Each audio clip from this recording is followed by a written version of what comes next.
Hello there, my crypto big brothers and sisters. This here is Bulldog Rod again, coming to you from the beautiful mountains of Utah. And over here's Papa Ron. He's in the mountains in Utah. He's am in the mountains, baby.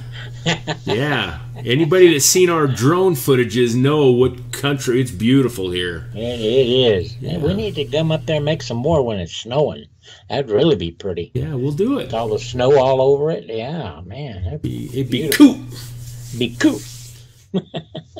Well, hey, tell me about your hat, man. What's that? I ain't never seen you wearing a hat before. Usually your chrome this dome. This is my Bitcoin hat, baby. A Bitcoin hat. You betcha. Yeah, man. Talk about Bitcoin. Let's pull up that market cap. That's cool. It's up, man. Okay, it's on right now. Cool. There it is. Look at there. Went down to 96. Now it's up to 10,000 again. Man. We talked about the other day about it's going to go down and correct itself. Yeah, it was just yesterday we mentioned this. And what's interesting to me is how fast. I mean, this puppy can drop $2,000 in the matter of an hour or two. I mean, you don't even have time to sell if you wanted to, you know. The only choice you have now is to hang on if you bought above 10.5, right, or 10,056. Well, it bounces so down so far you can't sell it fast enough, and you can't buy it fast enough either. When it's down like that. Yeah, good point. I'm glad you brought that up, Rod. Here's the one-day chart. Yeah, and you can see it's already come back up, and it's floating around there. But interesting, as soon as this puppy started to drop, guess what Coinbase did? What? Stopped all transactions. Again? Well, it drives me nuts. I mean, if there's a chance of them losing a buck, they just shut her down. But if they're making money, hey, we got plenty of operators on hand. Let's take your money. Yeah. The problem I have with that, it's not a problem. It is a problem. I don't like it. But folks, let this teach you a good lesson that you need to have multiple avenues to either purchase or get rid of your coins. Yes. Meaning more than one exchange. Yeah, you can't solely Bitcoin is not. I mean, Coinbase is not a good thing to sell with when it starts to crash. Right. So, and Rod and I, we're involved with. We have multiple exchanges that can handle high dollars. We're on Kraken. We're on.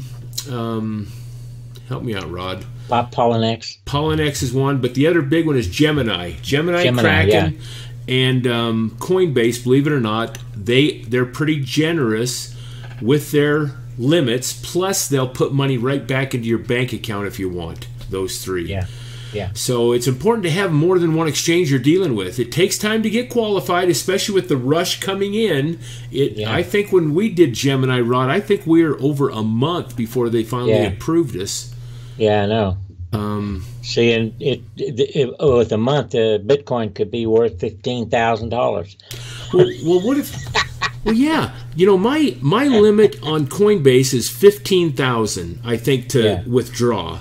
Yeah. Well, if Bitcoin's at 40, I mean, unless I have multiple avenues, I won't even be able to cash it out if I desire to, when it gets crazy. Yeah. Anyway, folks, we're just telling you, it's a good plan to get set up a little bit.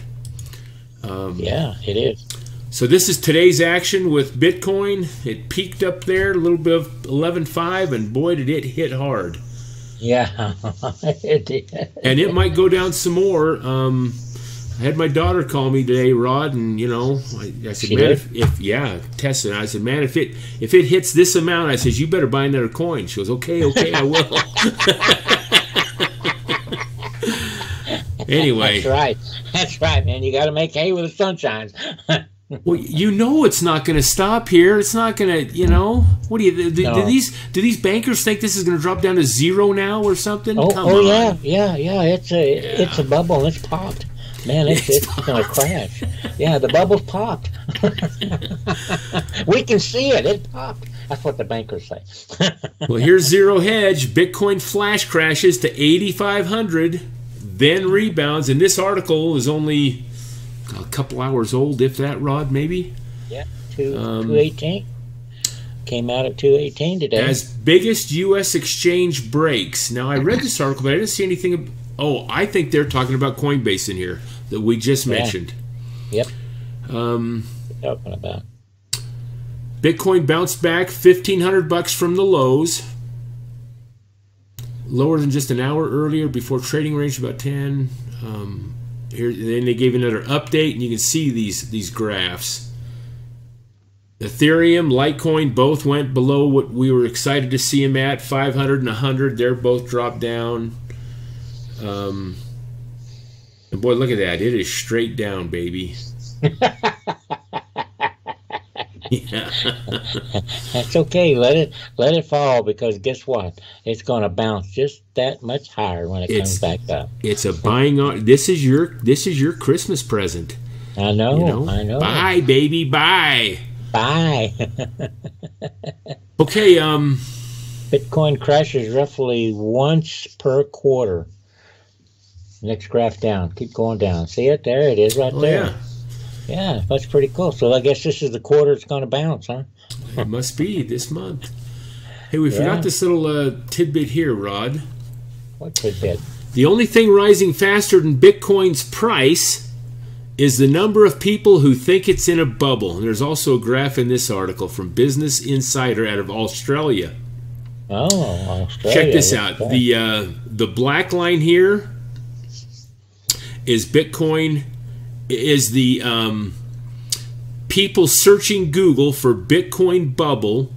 More people have searched for that on Google than the purple line, wanting to know what the price of US dollar to Bitcoin is. So evidently some of these it is. Obviously the bankers are having an impact on the people out there, and they're researching it. They're kind of saying, well, Bitcoin in a bubble, let me check it out, I guess. Yeah, this is going to be like the 1929 crash. That's what it's saying. Did it say that in that article? Yeah, down there it says this is a future bubbles of the J.K. Gilbreth note in his semi-annual work on the Great Crash of 1929. It is another future of the speculative mood that is at the time passes and tendency. Look beyond the simple facts and increasing values, and the reason on which it depends greatly diminishes. How about that? See? But it ain't no 1929 crash, I'm telling you. Yeah, I don't think so either. Well, the crux of this video today is this John Mcafee. He's made a pretty bold statement, and he's willing to back it up. He made a statement that by the end of 2020, Bitcoin will hit $1 million. That is 3 years away, Rod. I know. Well, where's that at? You're going to be a millionaire before you die. I know. Isn't that great? Isn't that exciting? I hope I make it to 2020. You will, brother. Okay, and here's the... he's so confident it's going to hit 1 million by the end of 2020 that he'll eat his own body part if he's wrong. I was wondering what you was going to say. Well, You're cool, man. And I don't know if he's going to barbecue it, deep fry it, or how he's going to get it down. But on a bun or out of bun? Yeah, with a bun or without a bun. Hey, I think we ought to call all these companies that make calendars and put this on December 31st, 2020, man. Yeah. So the whole country will... That's right. It's either going to hit there, or we're going to put live cameras on this gentleman. Yeah. Go down further and let's see that graph, man. A lot of confidence. Cool. Here's actually the... well, at first he predicted Bitcoin 5,000 by the end of 2017. Boy, was he like off. He may be off on this million. It could be 2 million. Who knows? But yeah, that's right. So here's kind of his projection year by year. The years are on the bottom here, folks. And here's 1 million up here at the top. And he says, if you look at the course Bitcoin is going, he's thinking if this follows suit in the next 3 years, we'll be at 1 million. Yeah. And he's not the only one predicting 1 million. Of course, not that soon. The other ones that are predicting 1 million are further out than that. 2025. But anyway, and what his background is, folks, I'm sorry, but I don't know. Well, let me search it real quick while we're here. You got his name and all? Yeah, John Mcafee, right? Yep. And we knew this correction would happen. We stated it. You know, either people are selling off because they finally said, man, I could take a couple thousand on my Bitcoin today. And believe it or not, I was tempted this morning. I called my son and said, man, I might cash in a little bit right now. And he says, let's just hold tight. So I said, all right. Oh, my gosh, he's an old feller. Yeah. He's old like me, born in 1945. Yeah. But he ain't a British and American computer programmer and businessman. Oh, he's a computer programmer? Yeah, you know, Mcafee. Sure. Antivirus software. Yep, I'm with you. That. Yeah. Yeah. Well, if he's that old, he really ain't got nothing to lose then, so he's not really sacrificing much. Oh, thanks, Ron. I guess I ain't got nothing to lose either. Yeah, I guess you can relate to him on that all the way, huh? I can relate to him, yeah. How about that? He's old like me, man. That's cool. Folks, just hold tight. If you're in a panic mode or if you're new into this, just hold tight, baby. It's coming back, and I think it's going to come back at least to that point before this year ends. Oh, yeah. It don't stay down long, and there's just too many people flocking in that are interested, that want a part of the action. Yeah. So, well, we'll call this one a short one. Appreciate you tuning in, folks. Be sure to give us a thumbs up, and God bless.